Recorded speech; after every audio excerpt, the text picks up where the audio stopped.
네, 여러분 안녕하십니까? 오늘 우리가 두한족열, 그래서 머리는 차게 하고 그 다음에 다리는 따뜻하게 해야 된다. 이 한의학의 대표적인 치료 방법 중에 하나죠. 치료 방법도 되고 또 우리가 병을 예방하는 양생의 방법도 됩니다.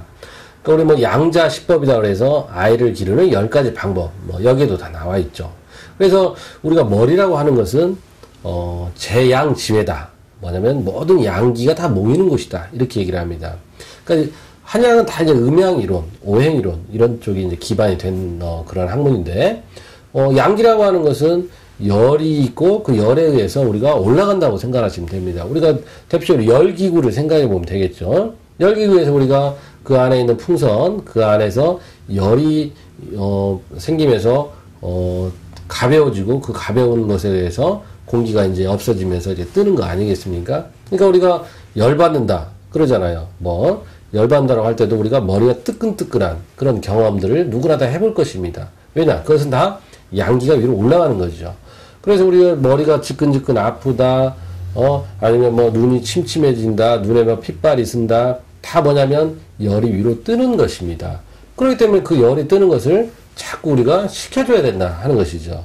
그래서 우리 대부분의 눈병은 다 화, 그 다음에 조, 건조한 거, 열, 이런 것에 90% 이상이 차지한다고 보면 됩니다. 그래서 두통 같은 경우도 대개의 경우는 다 열에 의한 경우가 많습니다. 그래서 그 열을 식혀줘야 되고, 그 다음에 음기라고 하는 건 아래로 가라앉겠죠.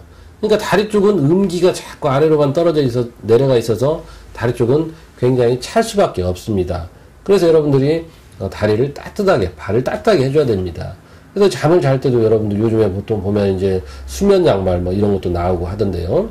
사실은 양말을 신어야만 잔다. 그렇게 발이 시렵다라고 하는 사람들은 혈액순환이 굉장히 많이 안 되는 사람이죠. 근데 우리가 굳이 찬 사람을 따뜻하게 해주는 것이 나쁠 것이 전혀 없습니다. 그래서 그러한 경우에 우리가 손이 차다. 그러면 장갑을 끼시고 발이 시렵다. 그러면 양말을 신고 자면 좋습니다.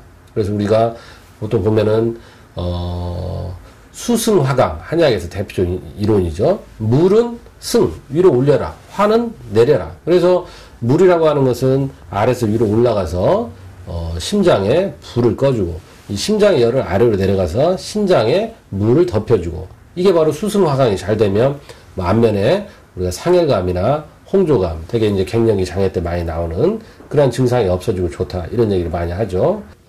그러니까 우리가 뭐냐면 백비탕이라고 해가지고 순환이 잘 돼야 될 거 아닙니까? 순환이 잘 돼야 되는데, 이러한 경우는 보통 우리가 더운 것은 아래에서 위로 올라가고 찬 것은 위에서 아래로 내려오죠. 그래서 더운 물을 먼저 받고 위에다가 찬물을 받으면은 이게 순환이 잘 돼서 잘 섞입니다. 그래서 이것은 이제 약간 수승화강하고는 약간 좀 다른 의미인데, 잘 몸에서 이렇게 대류가 되고 순환이 되고 잘 섞일 수 있다라고 하는 그런 의미입니다. 여러분들 그래서 항상 머리는 서늘하게 하고 발은 따뜻하게 하신다면 여러분들이 건강을 잘 유지할 수 있을 것입니다. 오늘은 여기까지입니다. 감사합니다.